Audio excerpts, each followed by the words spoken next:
오늘 우리가 다 함께 나눌 말씀은 고린도후서 6장 1절부터 13절 말씀입니다. 본문을 교독하시겠습니다. 우리가 하나님과 함께 일하는 자로서 너희를 권하노니 하나님의 은혜를 헛되이 받지 말라. 이르시되 내가 은혜 베풀 때에 너에게 듣고 구원의 날에 너를 도왔다 하셨으니 보라 지금은 은혜 받을 만한 때요 보라 지금은 구원의 날이로다.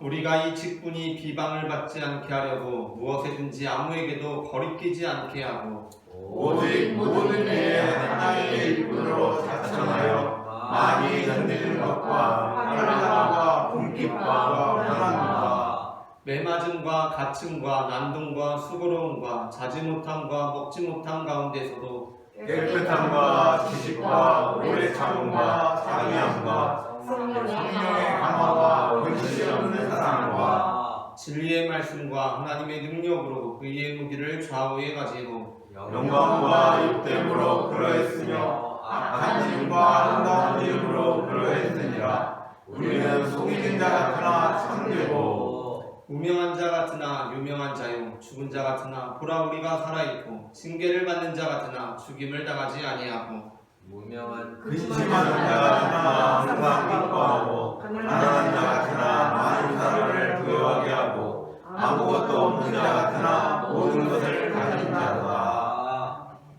고린도인들이여 너희를 향하여 우리의 입이 열리고 우리의 마음이 넓어졌으나 너희가 우리 안에서 가진 것이 아니라 오직 너희 심령에서 좁아진 것이니라. 함께 읽겠습니다. 내가 자네에게 말하듯하니 보다 나쁜 것으로 너희도 마음을 넓히라. 아멘. 어린 시절부터 손흥민 선수의 팬이었던 길동이는 고등학교를 졸업하며 꿈만 같은 일을 이루어냈습니다. 그것은 손흥민 선수의 팀 토트넘에서 홍길동 선수를 스카우트하게 되었던 것이었습니다. 길동이는 손흥민 선수와 함께 팀을 이룰 생각에 가슴이 벅차올랐고 실제로 팀에 합류해서 함께 축구를 하면서 이제까지 맛볼 수 없었던 행복감을 맛보게 되었습니다. 이전에 길동이 친구들이 손흥민 선수와 맺었던 인연들에 대해 자랑하는 것을 들으며 한편으로는 그들에 대한 부러움을 갖기도 했습니다. 그러나 이제 길동이는 그런 친구들이 하나도 부럽지 않게 되었습니다. 길동이는 이렇게 말합니다.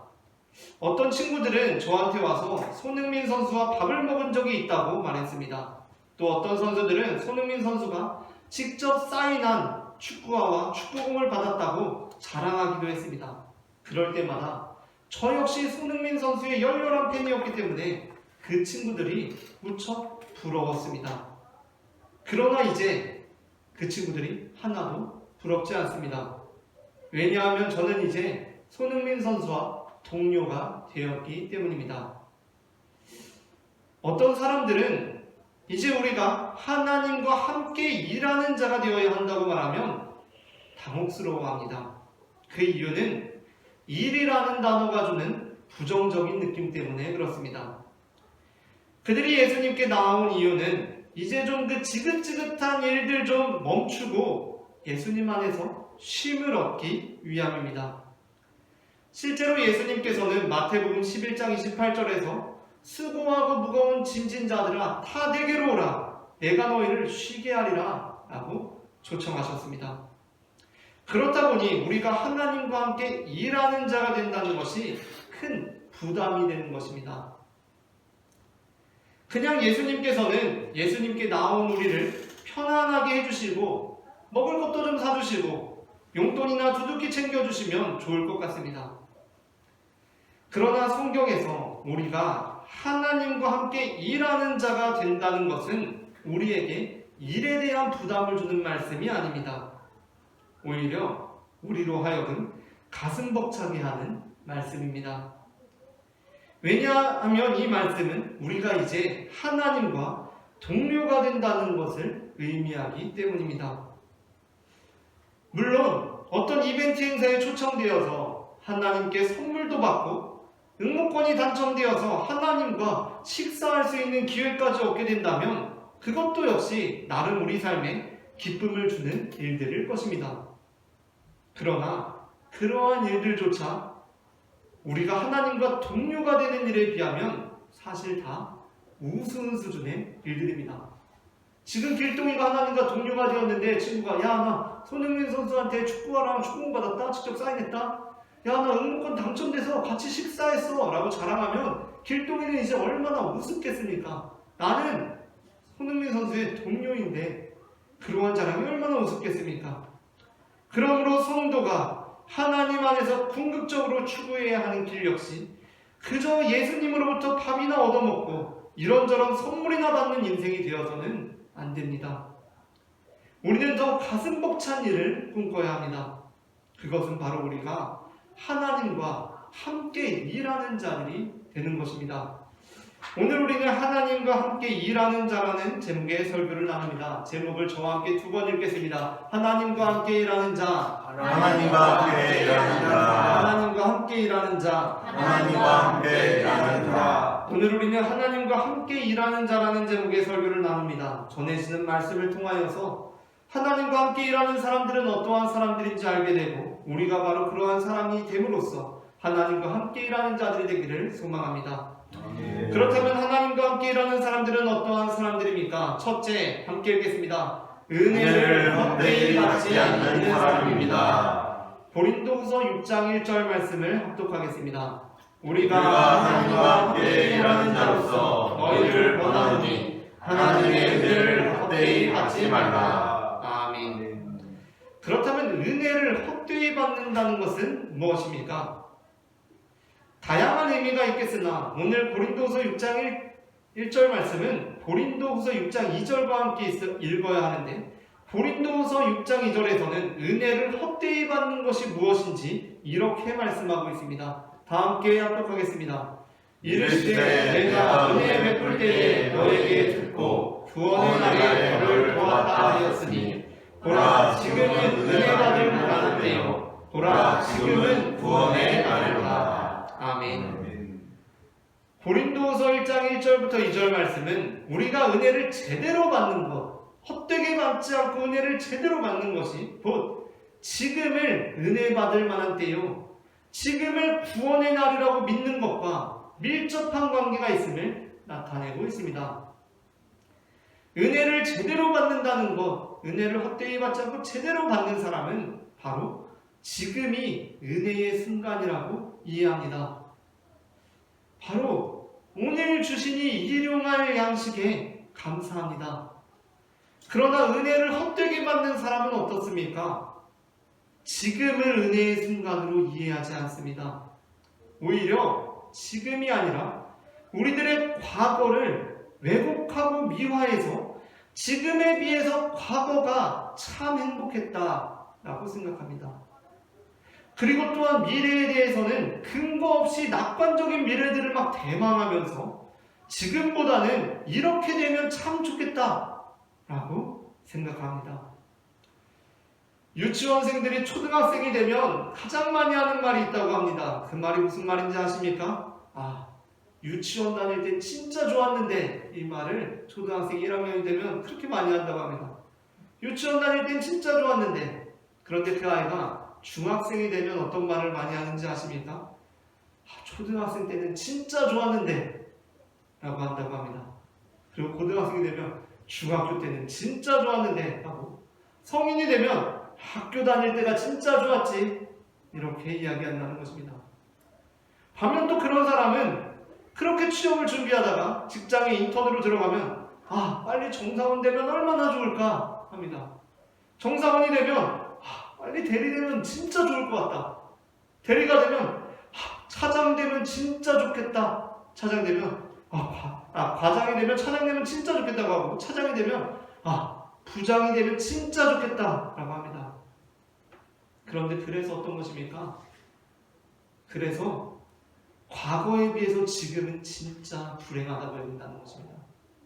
그리고 미래에 비해서는 지금은 언제나 불행한 것입니다. 얼마나 어리석은 일입니까? 얼마나 어리석은 삶입니까? 지금의 이 나는 미래의 내가 참으로 부러워할 만한 나이고 지금의 나는 과거의 내가 그토록 바래오던 나인데 지금의 나는 과거의 나와 미래의 나에 비해서 언제나 불행한 삶을 살고 있으니 말입니다. 하나님께서는 그러한 사람과는 일하시질 않으십니다. 사실 우리도 마찬가지 아닙니까? 우리가 직장에서나 그냥 이렇게 생활하면서 함께 뭘 하기가 가장 힘든 사람이 있습니다. 그 사람이 어떤 사람입니까? 좀 일을 잘 못하는 사람이 있을 수도 있고 소통이 잘 안 되는 사람들도 있습니다. 함께 일하기 힘든 부류의 사람들은 널리고 널렸습니다. 그런데 그 중에서도 가장 함께 일하기 힘든 사람은 바로 계속해서 불행해하는 사람입니다. 일 좀 같이 하고 나면 힘들다. 이거 뭐하러 하냐? 하기 싫다. 내 인생 왜 이러냐? 아휴. 계속 이런 말 하는 사람과 함께 일해보신 적 있으십니까? 이런 말 계속 하는 사람하고 함께 일하는 것은 정말 힘든 일입니다. 계속 힘들다고 하고 계속 하기 싫다고 하고 계속 불행하다고 하는 사람과 함께 일하는 것은 그 자체로 너무 힘든 일이라는 것입니다.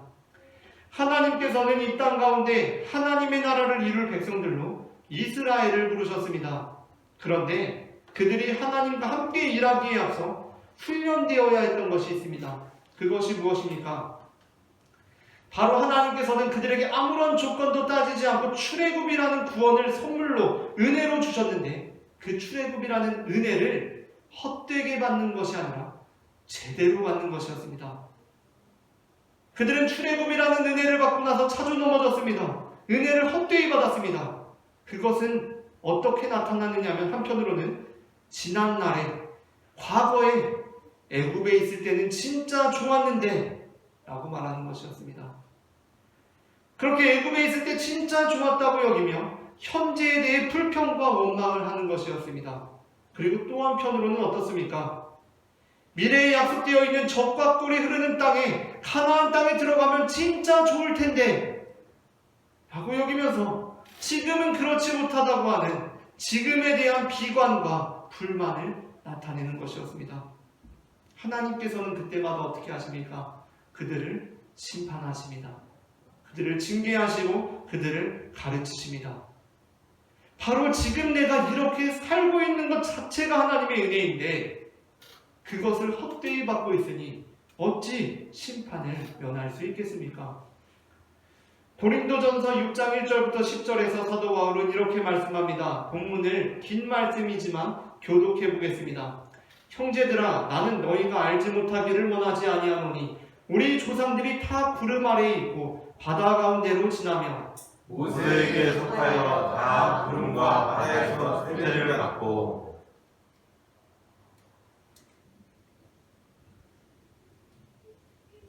다 같은 신령한 음식을 먹으며 다 같은 신령한 음료를 마셨으니 이는 그들을 따르는 신령한 반석으로부터 마셨음에 그 반석은 곧 그리스도시니라. 여기까지 지금 사도 바울은 고린도 교회에 우리 이스라엘 선조들이 출애굽하여 나온 역사, 홍해를 건넌 역사, 광야 생활의 역사를 말씀하고 있습니다. 이어서 읽겠습니다. 그러나 그들의 다수를 하나님이 기뻐하지 아니하셨으므로 그들이 광야에서 멸망을 받았느니라. 이러한 일은 우리의 본보기가 되어 우리로 하여금 그들이 악을 즐겨하는 것 같이 즐겨하는 자가 되지 않게 하려 함이니 그들 가운데 어떤 사람들과 같이 너희는 우상 숭배하는 자가 되지 말라. 기록된 바 백성이 앉아서 먹고 마시며 일어나서 뛰논다함과 같으니라. 그들 중에 어떤 사람들이 음행하다가 하루에 23,000명이 죽는다니 우리는 그들과 같이 음행하지 말자. 그들 가운데 어떤 사람들이 주를 시험하다가 뱀에게 멸망하였나니 우리는 그들과 같이 시험하지 말자. 그들 가운데 어떤 사람이 원망하다가 멸망시키는 자에게 멸망하였나니 너희는 그들과 같이 원망하지 말라. 아멘. 우리는 원망하는 것 정도야 라고 말하지만 하나님 앞에서 원망은 우상 숭배, 음행, 주를 시험하는 것과 동일한 죄가 되는 것입니다. 왜냐하면 그것은 하나님과 함께 일하는데 걸림돌이 되기 때문입니다.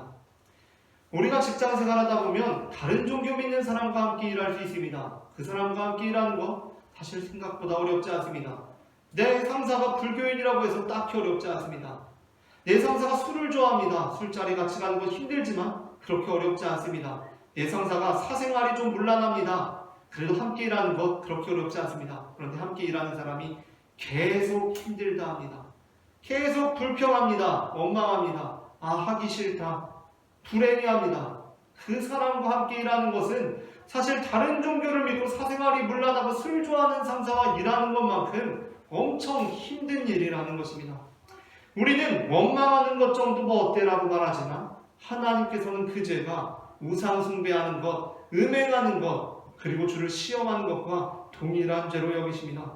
그러므로 우리가 하나님과 함께 일하고자 한다면 우리는 은혜를 제대로 받아서 바로 지금이 하나님의 은혜라는 것을 알고 살아야 합니다. 물론 지금이 어려울 수 있습니다. 힘들 수 있습니다. 그런데 그리스도인의 능력은 바로 그 순간 광야 생활이 힘들지만 나를 애굽으로부터 구원하신 그 출애굽의 은혜를 생각하며 바로 지금 이 순간이 하나님의 은혜라고 믿는 것입니다. 다음으로 둘째 함께 읽겠습니다. 하나님과 함께 일하는 사람은 어떠한 사람들입니까? 둘째, 아무에게도 거리낌이 되지 않고자 하는 사람입니다. 고린도후서 6장 3절부터 10절 말씀을 교독하겠습니다. 우리가 이 직분이 비방을 받지 않게 하려고 무엇이든지 아무에게도 거리끼지 않게 하고 오직 모든 일에 하나님의 일꾼으로 찾아여 많이 견디는 것과 혼란과 궁핍과 고난과 지금 사도 바울은 이 직분, 우리가 함께 일하는 이 직분, 그리고 하나님의 일꾼이라는 것이 무엇인지에 대해서 말씀하고 있습니다. 이어서 계속 읽겠습니다. 메마름과 갇힘과 난동과 수고로움과 자지 못함과 먹지 못함 가운데서도 깨끗함과 지식과 오래 참음과 자비함과 성령의 감화와 거짓이 없는 사랑과 진리의 말씀과 하나님의 능력으로 의의 무기를 좌우에 가지고 영광과 욕됨으로 그러했으며 악한 이름과 한나는 이름으로 그러했느니라. 우리는 속이는 자 같으나 참되고 무명한 자 같으나 유명한 자요 죽은 자 같으나 보라 우리가 살아있고 징계를 받은 자 같으나 죽임을 당하지 아니하고 근심하는 자 같으나 항상 기뻐하고 가난한 자 같으나 많은 사람을 부유하게 하고 아무것도 없는 자 같으나 모든 것을 가진 자로다. 아멘. 그리스도인의 미덕은 죽는 날까지 하늘을 우러러 한 점 부끄러움 없는 인생을 사는 것입니다. 그렇게 누가 뭐라고 하든지 하나님께서 내게 주신 이 길을 꿋꿋하게 걸어가는 것입니다. 그러나 하나님과 함께 일하는 사람은 여기서 그치지 않고 한 걸음 더 나아갑니다. 그것은 나 스스로 떳떳한 것으로 만족하지 않고 나의 모든 행위가 다른 사람들에게 덕이 되는지를 살피는 것입니다. 고린도전서 10장에서 사도 바울은 고린도 교회에게 제물로 바쳐진 고기를 먹어야 하는지에 대해서 이렇게 말씀합니다. 23절부터 33절을 교독하겠습니다. 모든 것이 가하나 모든 것이 유익한 것이 아니요 모든 것이 가하나 모든 것이 덕을 세우는 것은 아니니 누구든지 자기의 유익을 구하지 말고 남의 유익을 구하라. 무릇 시장에서 파는 것은 양심을 위하여 묻지 말고 먹으라. 이는 땅과 거기 충만한 것이 주의 것이니라.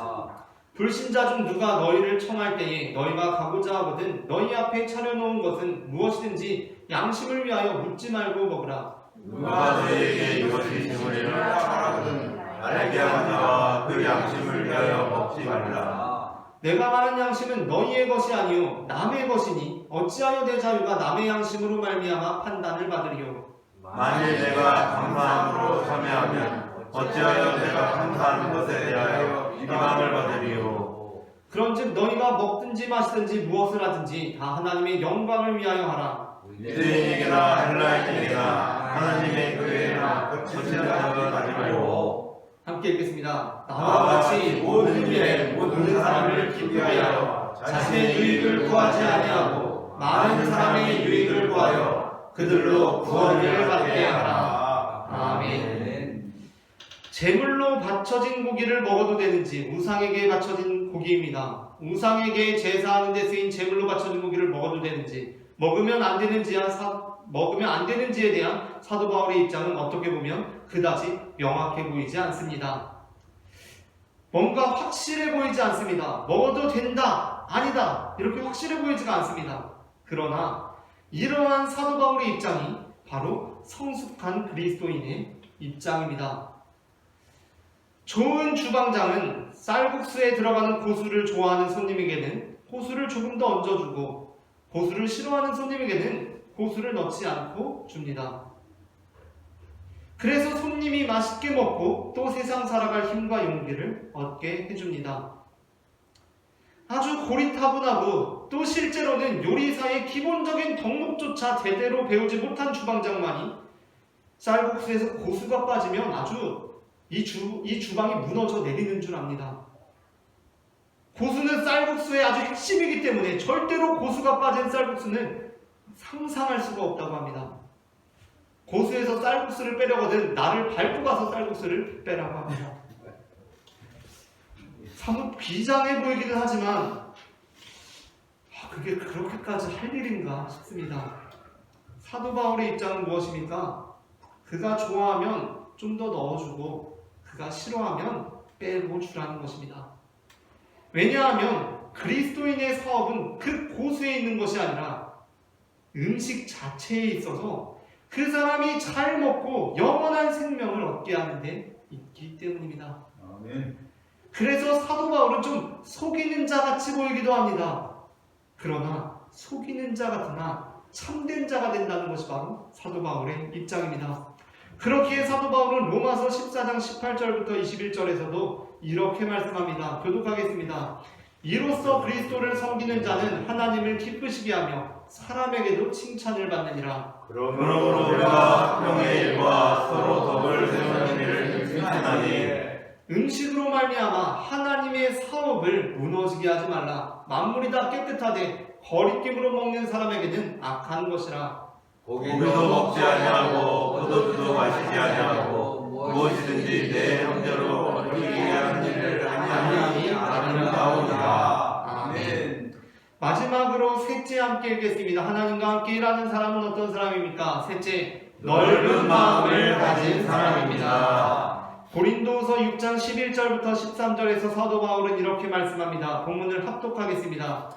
고린도인들이여, 너희를 향하여 우리의 입이 열리고 우리의 마음이 넓어졌으니 너희가 우리 안에서 좁아진 것이 아니라 오직 너희 심정에서 좁아진 것이라. 내가 자녀에게 알아듣 하노니 보답하는 것으로 너희도 마음을 넓히라. 아멘. 사도 바울은 고린도 교회를 세운 설립자지만 사도 바울은 이제 순회하면서 전도했기 때문에 고린도 교회를 세운 설립자지만 고린도 교회를 떠난 이후 고린도 교회로부터 사도권에 대한 지속적인 의심을 받아왔습니다.